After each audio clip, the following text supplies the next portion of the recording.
एक कीड़ा था, उस कीड़े का नाम था गुगुरीला, गोबर का कीड़ा। और उस कीड़े की मित्रता एक भ्रमर के साथ हो गई, भौरे के साथ। दोनों में बहुत घनिष्ठ मित्रता, क्योंकि मित्रता का भाव यही है, मित्रता में ऊंच और नीच नहीं देखा जाता है, मित्रता में गरीबी और अमीरी नहीं देखी जाती है, मित्रता तो समानता के व्यवहार से होती है। प्यारे बंधुओं, भ्रमर तो पुष्प का पराग लेने वाला है। गौरा ने कहा, भैया तुम्हारा घर कहाँ है, एक दिन हमको घुमाने ले चलो। भैया चलो हमारे साथ में, पर लेकिन शाम को ले जाऊंगा। कोई बात नहीं है। आज वो भ्रमर उस कीड़े मित्र के साथ में उसके घर पे पहुंचा हुआ है। कहाँ है भैया तुम्हारा घर? इशारा किया हुआ, यही तो मेरा घर है। पुष्प की पराग लेने वाला भ्रमर के नाक में इतनी दुर्गंधी फैल गई कि राम राम के करके रात्रि काटना पड़ा, मुश्किल पड़ गया। प्रातः काल हुआ और कहा, भैया कीड़े तू मेरा मित्र है और ऐसी गंदगी में रहता है, चल मेरे साथ में, मैं आज तुझे एक ऐसी जगह लेकर के चलता हूं जहां बहुत ही सुगंधी आएगी, बहुत ही आनंद आएगा तुझे। चलो भाई। एक बाग में पुष्पों के ऊपर जाकर के उस कीड़े को बिठा दिया है।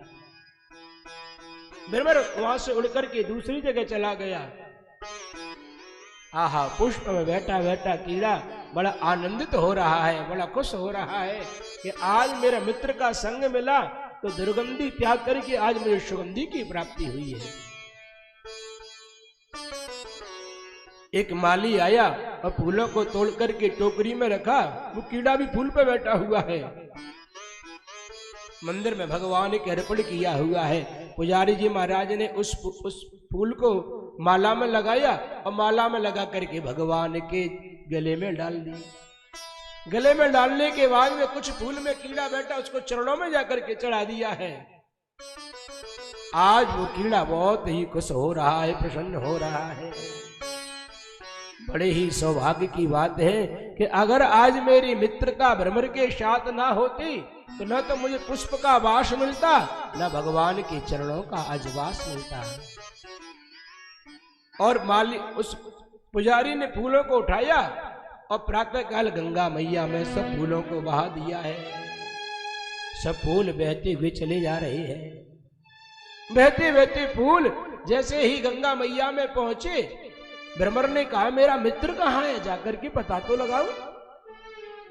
जैसे ही पता लगाया हुआ है तुम्हारा फूल के ऊपर बैठ करके वो कीड़ा चला जा रहा है। भ्रमर ने कहा, भैया क्या हाल है तुम्हारे? कीड़े ने खुश होकर कहा, भैया दोनों हाथ उठा करके तुझे बहुत बहुत धन्यवाद प्रदान कर रहा हूं, क्योंकि तेरा संग पाकर के पुष्प का वास मिला, तेरा संग पाकर के भगवान के चरणों का वास मिला, और तेरा संग पाकर के आज मुझे गंगा मैया में गोता लगाने का सौभाग्य प्राप्त हुआ है। मरने के बाद व्यक्ति की हड्डी और गंगा मैया में जाती है, क्यों जी? पर लेकिन मैं कितना सौभाग्यशाली हूं कि जीते जी ही मुझे गंगा मैया में गोता लगाने का सौभाग्य प्राप्त हुआ है। इसलिए कहते हैं कि संगत से गुण उपजे, संगत से गुण जाए, और लोहा लगा जहाज में, पानी में तैराए। तो तीसरी बात है कि संग अच्छा होना चाहिए।